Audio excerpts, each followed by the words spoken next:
Hey guys, gals, and non-binary pals. Thank you for tuning in. I am joined with my co-host, Maggie Conrad. Hey, everybody. They're so crazy for you, Maggie.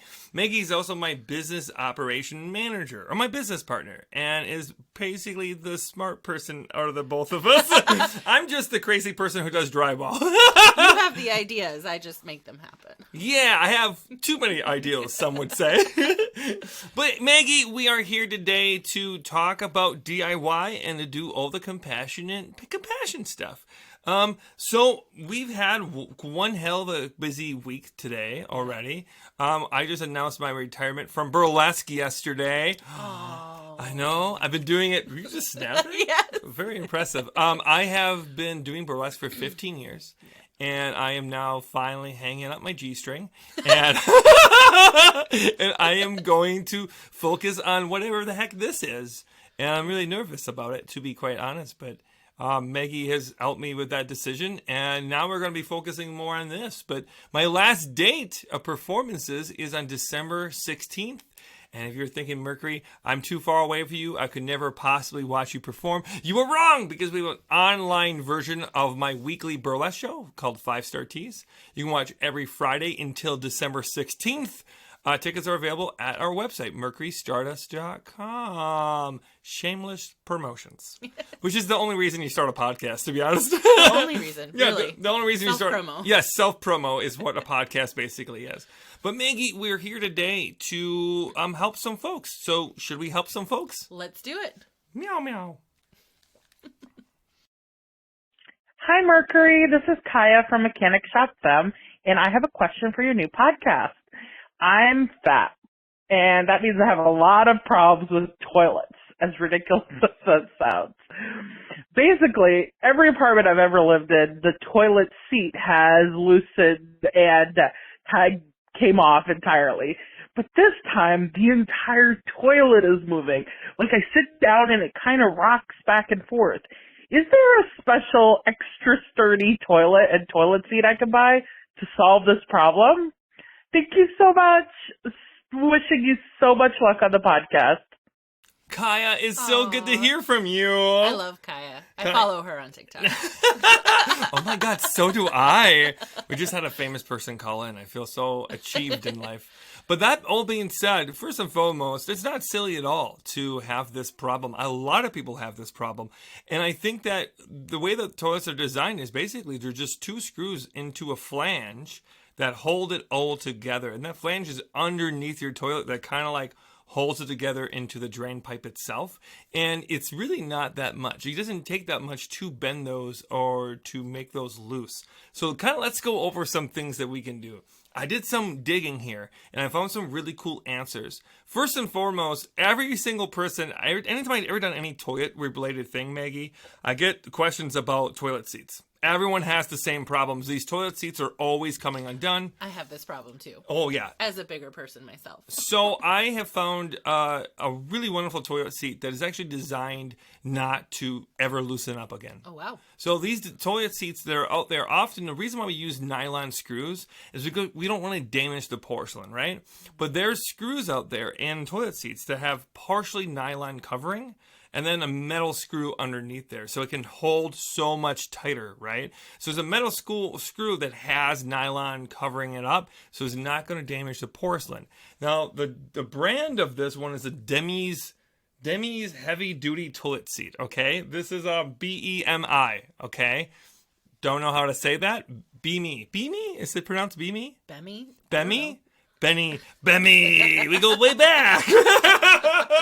But anyways, so it's a wonderful toilet seat that can actually make it work for you. That's probably not going to loosen up. It guarantees it'll never loosen up. And I actually am willing to believe it because it had amazing ratings online. And honestly, the mechanics of it, Mechanic Shop fan, the mechanics of it actually make a lot of sense because the major problem is that those nylon nuts and those nylon bolts crack, they deteriorate. If you have them on for 5, 6, 7, 8 years, right, or longer, that nylon's going to get real brittle, and that's why it's going to start loosening and stuff like that. It's going to lose threads over time, essentially. But with a metal nut, you're not going to necessarily, or a metal bolt, you're not going to have that problem. as well. Now, as far as toilet seats that are designed for fat bodies, Kohler makes the best toilets, period, in my opinion.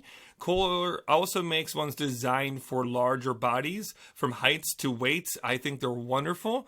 There's a whole bunch of Kohler-specific fat-bodied toilets out there that I highly recommend, and I think you should look into that. Now, if you are having a toilet that's loose, right, it is a major concern. It's something we don't want to put off. We don't want to put off toilets that are loose for various reasons, because we can start having some major problems, right? This is when you have floods in your bathroom. This is when you have deterioration to the wax ring, and you can have problems with the suction there. You're going to have a lot of problems with your toilet itself if you don't have a good actual connection to the floor itself.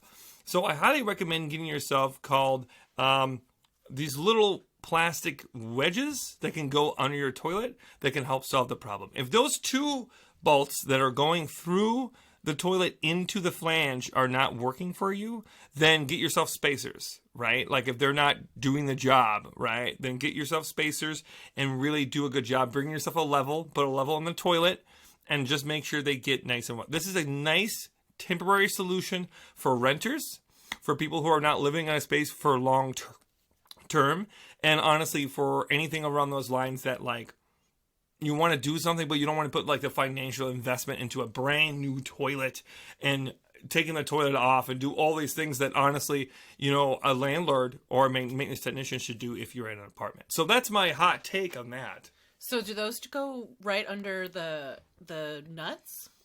No, you don't have to take the wedges go underneath the base of the toilet. So so basically, if the toilet's rocking back and forth, right, the actual base of the toilet will have gaps when you push on one side, right? This is where you can wedge in those plastic wedges, and that will actually, they're basically just like a little wedge for the door, right? Those little wedges you put on the door, they're basically the same thing but plastic, and they can be bent in half and then really get high up too. Like they can bend it in half and then slide right under, if that makes sense. Kind of like the sugar packets under a table at a restaurant. Yeah, 100% like a sugar packet.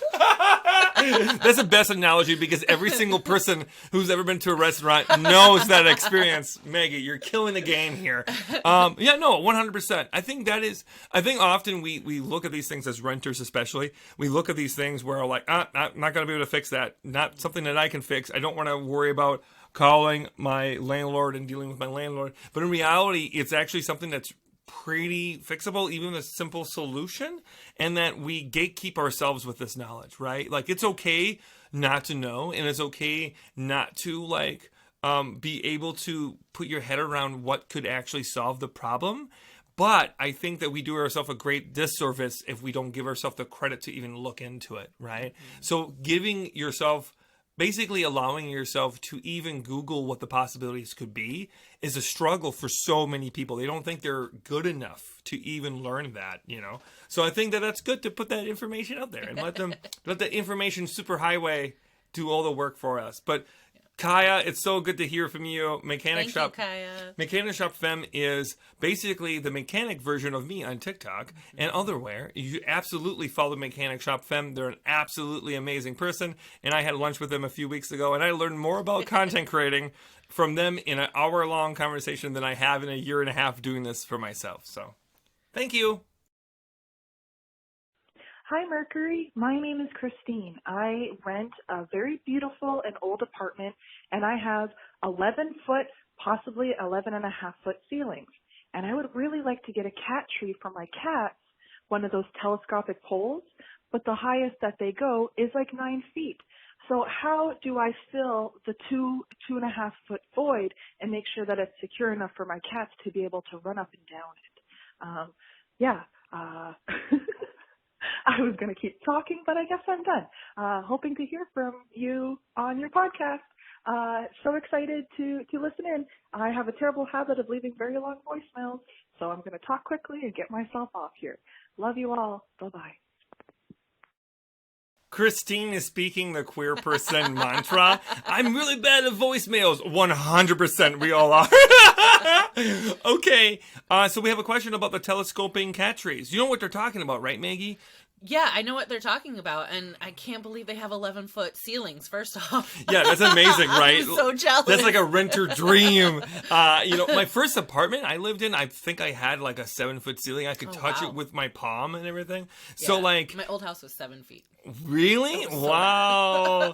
But as far as like the telescoping cat tree goes, right? This is a cat tree. I believe the kind that they're talking about is the kind that's just a straight pole that has like the twine wrapped around it, right? That's what we're talking about? Yeah, kind of like a fireman's pole, but wrapped in rope. Yes. So that they can climb up. And we're talking about that like there's a gap at the end, right? Mm-hmm. So there's a few things here. I wonder what is actually underneath the rope, right? Like I wonder if it's a pipe. I wonder if there's some type of thing that you can, if it's PVC, which I would suspect it's probably PVC, right? Then you can actually get extensions, like reveal the top a little bit, right? Then see if you can get the opening there and then put in a smaller piece of PVC, glue it with PVC primer, and then put cement glue on top of there once that primer's dry, and then put 2 pieces of PVC together and wrap it in rope, and you're good to go. I would also go out and say that you shouldn't ever really have to worry about buying this stuff for your cats, right? Your cats don't care how much money you spend on brand names. They don't care. Cats are the most... Like they're fine with thrift store cat trees. They're fine with all of that stuff. I'm a huge believer in doing a lot with a little. So you can go out, get PVC, get a few extensions of these PVCs. You can get the same size probably as this telescoping cat tree, and then wrap it up in that twine or that rope, whatever works best for you. I think they recommend twine for cat trees. I'm not positive. Somebody is going to correct me if I'm wrong. But basically you put it all on there, make sure you put a little beads of hot glue so it's nice and tight for the kitty cat. And then you have an extension at the very end of it, and that's going to get you all the way to the 11 feet. And the extensions, you can look this up on YouTube if you need a visual aid, but they make PVC like connectors, right? That basically you have one that has one end that inserts and the other end that takes the insertion.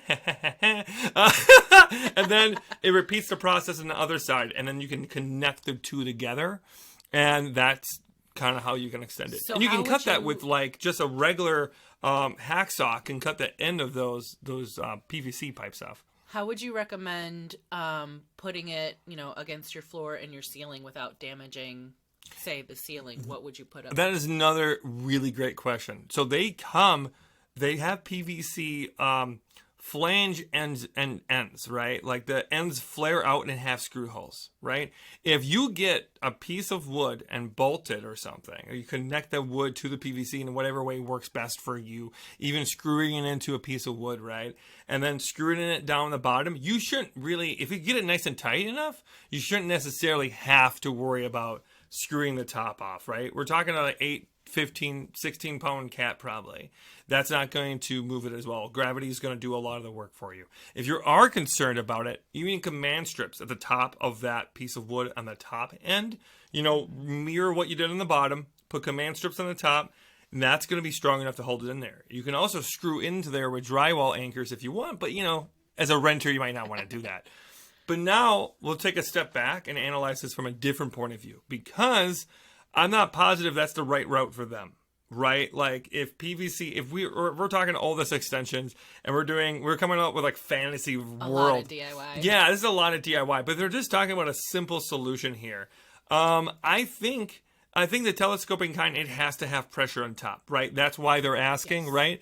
I think what you could theoretically do is you can just add a shelf that will go right and hold that nice and tight. Do you know what I mean, Maggie? Oh, You're adding a shelf right above it that's going to add that pressure. Now, again, you're a renter, so I don't know if you're able to screw in holes and that stuff in there. But I do think you probably could get away with that, Well, and the good thing about having a shelf there is that you can make it into a kitty shelf and maybe put a bed up there that they can... What was it? The kitty. Oh, they go on top of the shelf. Okay. Yeah, like if the kitty gets to the top of the pole. For the podcast listeners, they don't know this. but Maggie just did the cutest little like kitty cat mimic hands right above the shelf.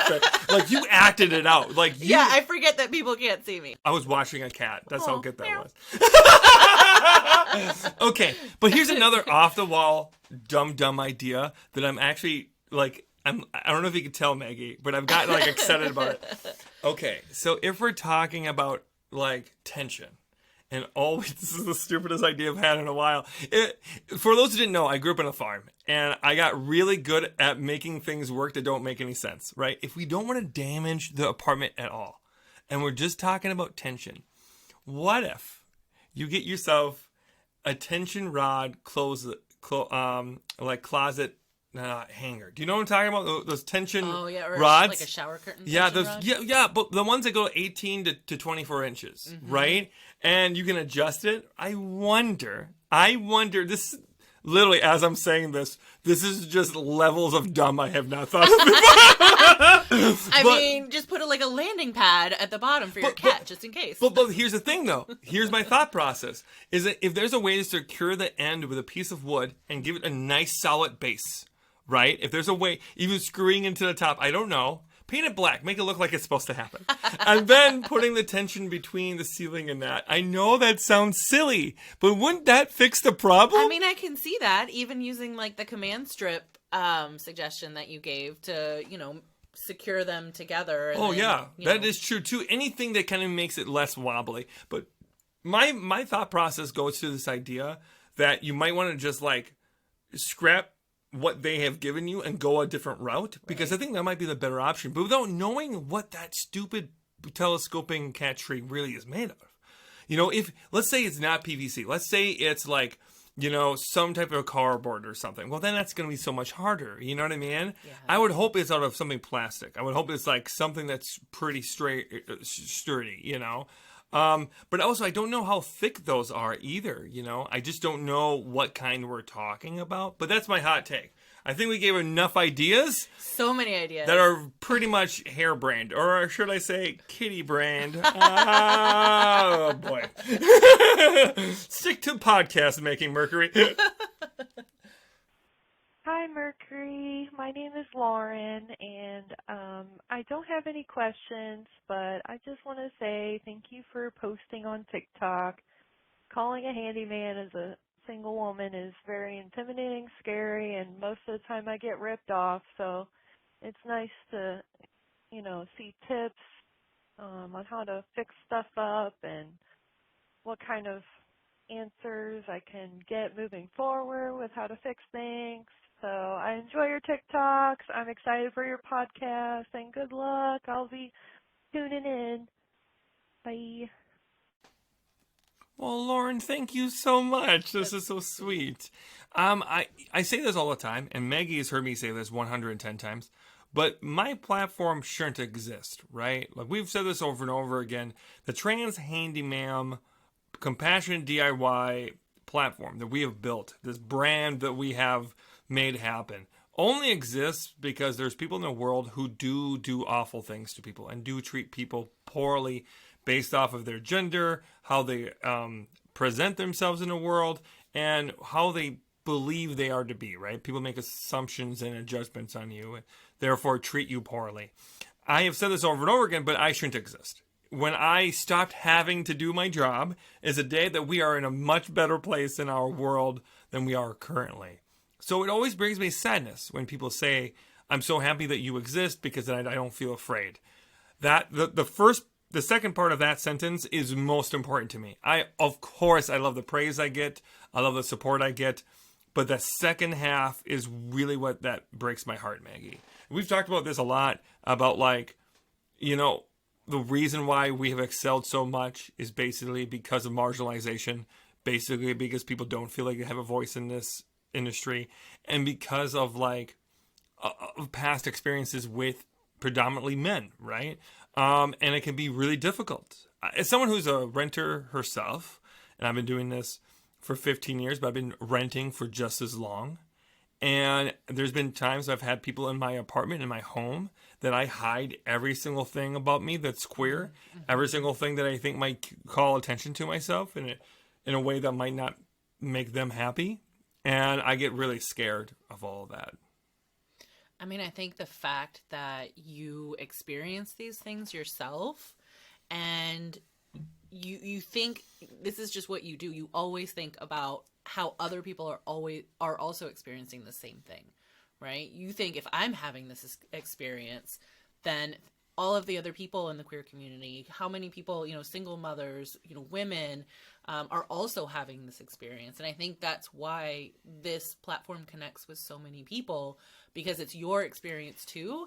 And because you can put yourself in other people's shoes and you want them to feel as safe as you want to feel. And they feel that. It's a perspective of coming into this industry from a place of fear and necessity, right? Like, I think that's the part that's so hard for me, is that, like, I only started this platform because this information was used to, like, essentially harm me. I like to talk about it as Robin Hood, right? Like, I grew up in a family where I had to do these things, and I had to... like, learn how to do these things. And if I didn't do these things, my dad was going to be really harsh and awful to me, right? So I had to learn how to do these things. But then when I got to a point where people looked at me like I couldn't be a woman because I was good at these things, it was like just a weird dichotomy where people would tell me, oh, there's no way you're trans because you're too masculine, because I knew how to work with a drill. Like, what a sexist belief system that is. And these are people who call themselves feminist, and they believe that. It would break my soul. It would hurt.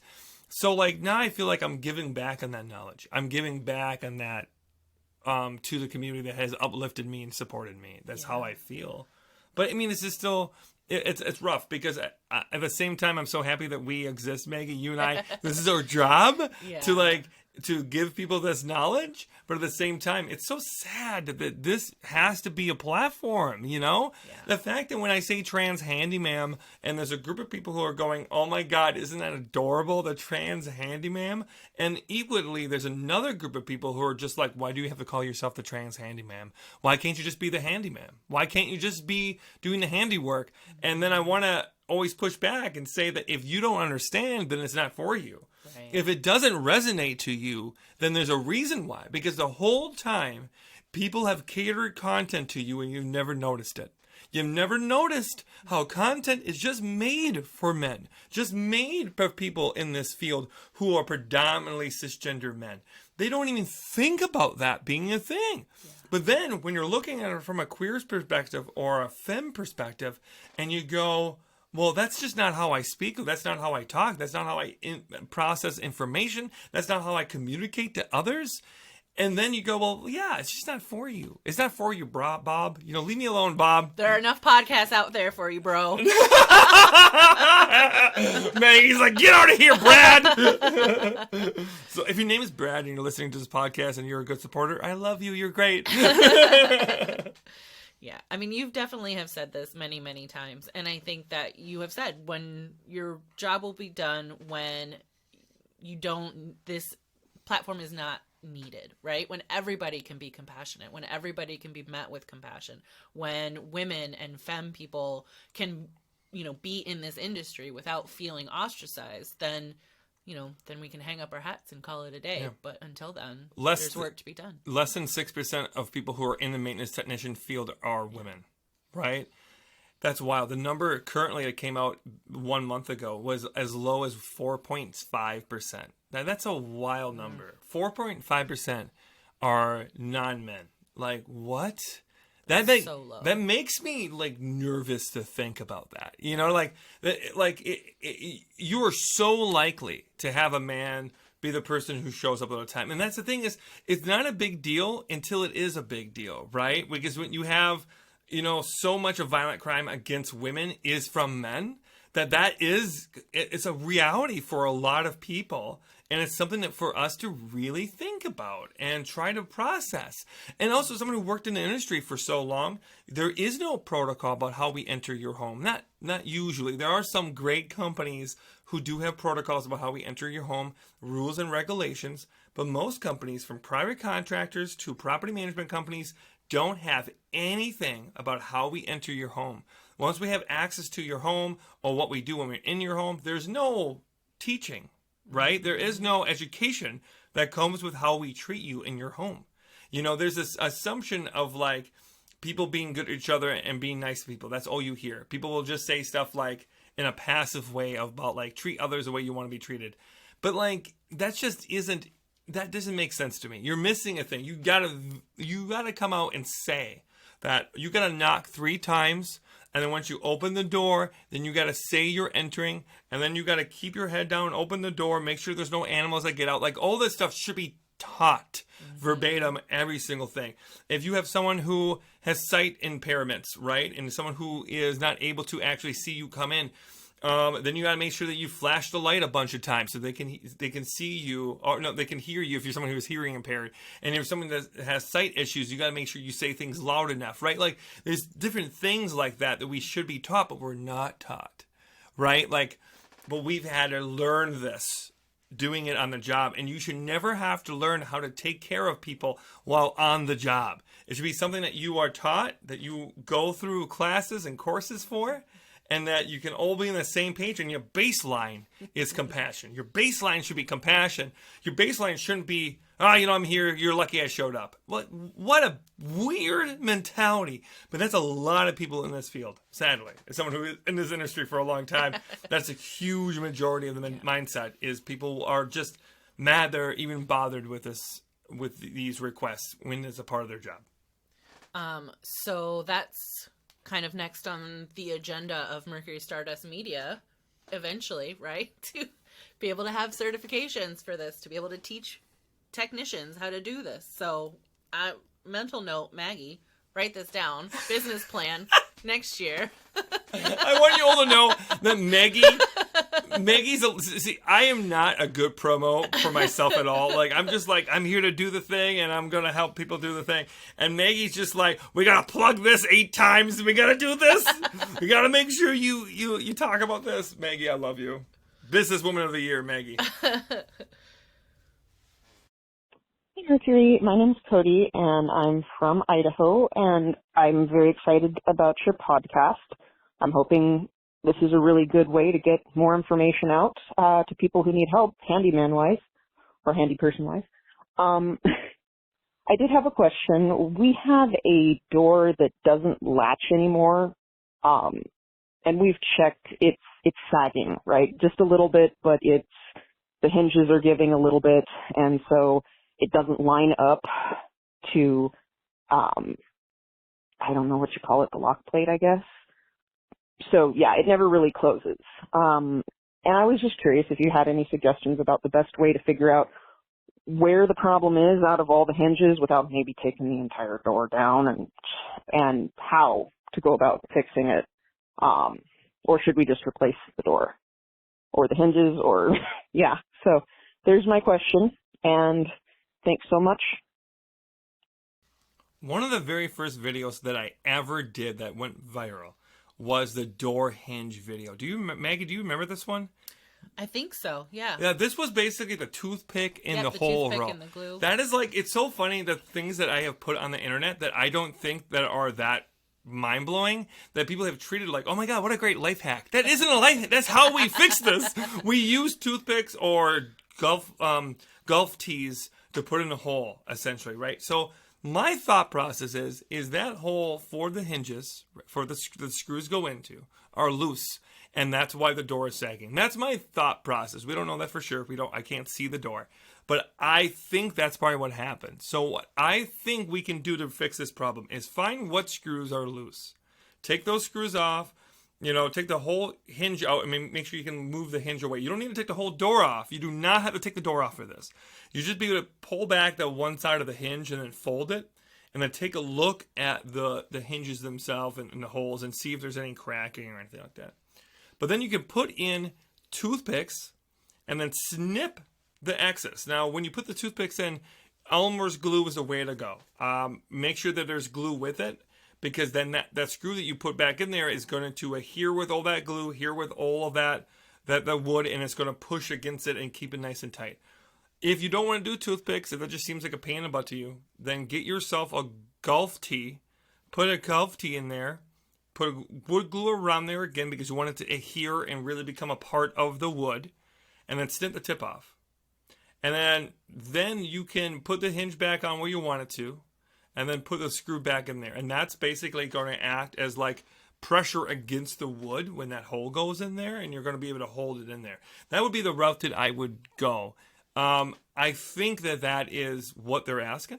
It sounded like to me. Yeah, that's what I think too. Now, I think another aspect of this that is important too is the strike plate itself. If you were having, they call it a lock plate, but on the trim, on the door frame, there's that little hole where the latch goes into from the doorknob, right? That little hole is called a strike plate, okay? And what we want to do is make sure that lines up really good. If you think that your door just keeps on opening all the time and you don't really know why it's not like staying put some like marker, get a Sharpie and like rub it on that latch, on the knob basically, on the door. Just rub it a bunch of times and get it nice and covered. Even paint we'll use, lipstick will look great. And then just try to put the latch there and mark up the door, mark up the trim, and see where it is. See where it's actually hitting.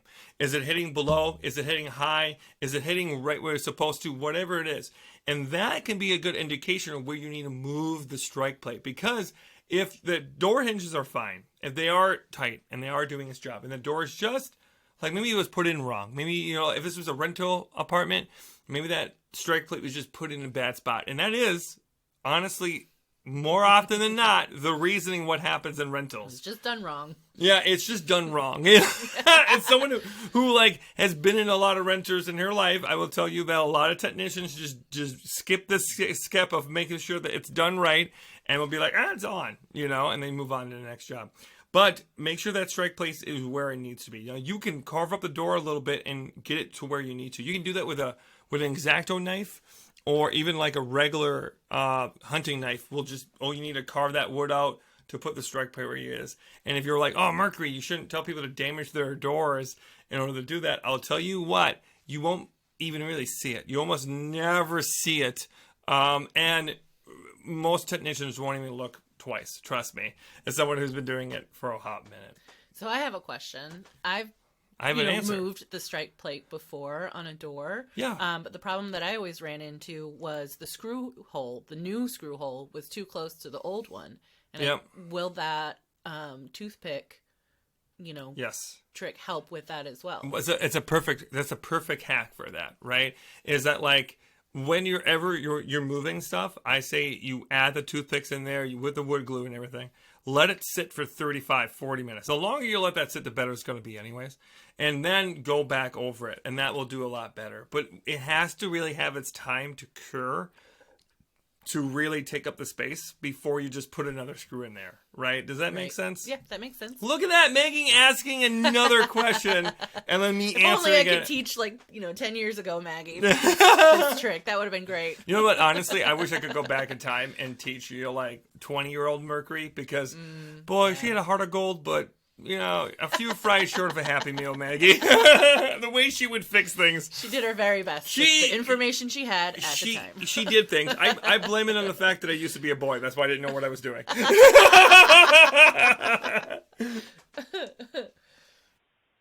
Hello, my name is Emily, and I have a question for Mercury.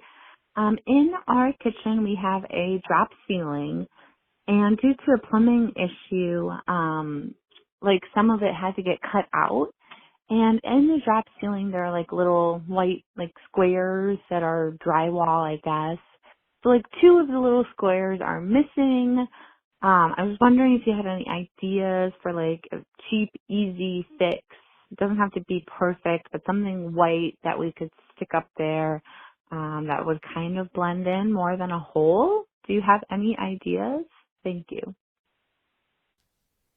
I always tell people if they don't know the answer to something and they're asking a question, it's worth answering, right? Me, Maggie, got this voice message and we weren't positive this was going to be a great one to talk about because it's a pretty straightforward answer, right?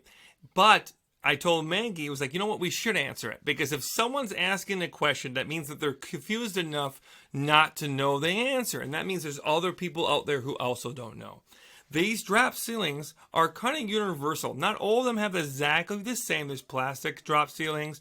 There's ones that have various different textures to that. But the universal one, the one we think of when we think of drop ceilings, you can get those at almost any hardware store as a replacement. You can get a square 2x2 at almost any hardware. Specifically, we looked at Lowe's, and what did we find, Maggie? How much was it at Lowe's? I mean, you can get a 16 pack for like $40. I don't know if they sell it by the individual. They probably do. Yeah. But yeah, I mean, they're not very expensive at all. My hot take on all of this is always get more than you need, especially for drop ceilings. I think it's good to have a whole bunch of extras because those ceiling tiles will break for the stupidest reasons, but I definitely don't recommend. I was joking with Maggie, like putting a piece of cardboard up there and just spraying it white, right? Doing it the whole. Yeah, I kind of thought about that. Yeah. Maggie was like, I don't know, Mercury, but it's very like me. It's just like, just get a job done, whatever, But the ceiling tiles serve a good purpose. They're great for acoustic reasons, right? They're also great about keeping dust and various things out. They're designed specifically in order to fit in perfectly, to have a fairly good seal. They're not perfect, but they do a pretty darn good job. So I wouldn't put anything in there that wasn't designed for it. That would be my thing that I would say. I would say, though, that they're fairly cheap to be able to get at most hardware stores, and I would just put that in there. Now, I'm also going to put a disclaimer and say that a lot of times we don't know the names for things and words for things, and that's okay. I say this all the time, but if we don't know the names of something, it's okay. But we should try our best. Like if you knew drop ceiling, put drop ceiling replacement in there, right? Like using those kind of word choices, you might be surprised with what you find, and that might help with a lot too. So whenever you need something replaced, the words you do know, just try your best on Google's and you see Google's. Wow, how old am I, Maggie? Oh, girl, Google. Yeah, try your best on the Google and see what you can find there. No, but try your best, and you'll be amazed with what you can find from there. But yeah, you can get replacement for those pretty well. They also make those plastic ones that are, I think, cheaper. That fit. They're a little bit more wobbly, and I kind of hate those. They're a pain in the butt to get in there too. Oh, and if you're wondering. Oh, Mercury, what if it's not the right size? Because we want to go over that too. So all of the ones we're talking about, the ones that she's mentioned, she thinks is drywall. It's not drywall, but I forgot the specific material it is. But what it is, it can be scored with an X-Acto knife. Or any knife, really. You score the back, and then you bend it off of where you scored it, right? And then that's how you can cut it. You don't want to treat it like jigsaw. You don't want to take a jigsaw to it and you cut it. You're gonna make a darn mess. But if you just score it gently with a knife in the back, the straighter that line is, the easier it will be to snap it once you're doing it. But that will make it easier for you to be able to do it. It's like a perforated edge. So err on the side of getting one a little bit larger to fit the space that you need. Yeah, exactly. And also know that when you're measuring that hole, it's going to be a little bit bigger than what the hole actually is, right? Because they sit on the sides, and the inside square is what you're measuring. You're not measuring the outside square. Trim. It has to include the size of the trim. Yeah. Maggie's using good words. Me good. Me Mercury smart. You used many good words. I use so many good words. Sometimes I'm amazed that this is my life and this is my living. I am so bad with terminology myself, and I'm so bad at knowing the certain words for things. But if you give me 20 minutes to figure something out, I'll be like, yeah, we're going to figure out. Give me some duct tape and some super glue. We got this. and yet you speak for a living now. Yeah, I know. It's okay, Maggie. All right, Maggie. Jerk. I do want to say that I also noticed when we were looking at drop ceiling tiles is that they have decorative ones, like brass ones and pretty tile ones. So if you're, sick of the drywall looking tiles that you have, they had some really cute ones. I actually like drop ceilings because of that reason. I think they're actually me and Maggie just signed a lease yesterday on Halloween. Yay! Ironically, where we're going to be moving into our own studio space for our whole workshop. We're gonna have a sound studio, a light studio, an actual podcast studio. We're not instead gonna of crates. Yeah, okay, Maggie. We don't need to peel behind too much peeling behind the curtain. Yeah, Maggie, how dare you? Okay, for those who don't understand, right now we have 3 totes that are holding up this microphone. And this microphone is precariously on 3 very not so strong totes. And we're just hoping to God we Just don't touch anything. don't It'll be touch fine. anything. It's fine. This is not the Handy Ma'am brand in action, Maggie. I couldn't tell you what. But we're gonna be moving in this week. And, that's something to think about. Our option is we could get rid of the ceiling tiles and put something different in, but I like open ceilings. That's just my preferred look. I think it looks more polished. I think it looks more, dare do I say sexy, stuff like that. Sexy ceiling. Sexy ceiling. Maggie, get out of here. Maggie, get out of here. Thank you so much for listening to the very first episode of the Handy Ma'am Hotline. Woohoo! Woohoo! If you have any of your own questions and you want us to answer in future weeks, you can call us at 608-205-8768. And you can be on the show too. Wow, look at that. That's audience interaction right there. I want to say a big thank you to all our Patreons for making this podcast happen and supporting this so wonderfully. If you would like to also be our Patreon supporter, you can go to my website, mercurystardust.com, and find out more information there. I also want to say a big thank you to my co-host, the wonderful, amazing Maggie Conrad. Thank you for having me. Thank you so much for giving all your tidbits and adding a little bit of humor, but also a little bit of sassy wassy. I do appreciate you so much. Sassy wassy. Sassy wassy. That's your new tagline. If you did burlesque, I would call you Sassy Lassie the Lass. Terrible name. Things to think about. Maggie, do you want to perform at the last 5-star tease? I don't think I can. I want you to know Oh my that God, no. I gave Maggie a real, sincere look, and Maggie was like, absolutely not. But that The autism in me could never. At last minute, no. No. But the very last 5-star tease will be on December 16th. At Dance Life Studios here in tropical Madison, Wisconsin. My birthday show is also on December 9th. I'm turning 35 this year. Oh my God. And you can get tickets for those shows right now by going to mercurystardust.com. And I hope to pack as many people in those chairs as possible to see this empowering, beautiful show that I've been doing for, 4 years and 138 times. So super happy to be retiring the show and myself from the art form. But at the same time, it's very somber. But thank you so much, everyone who's listening to this podcast. Thank you for your support. And I will talk to you soon. Take care. Bye-bye. Bye-bye.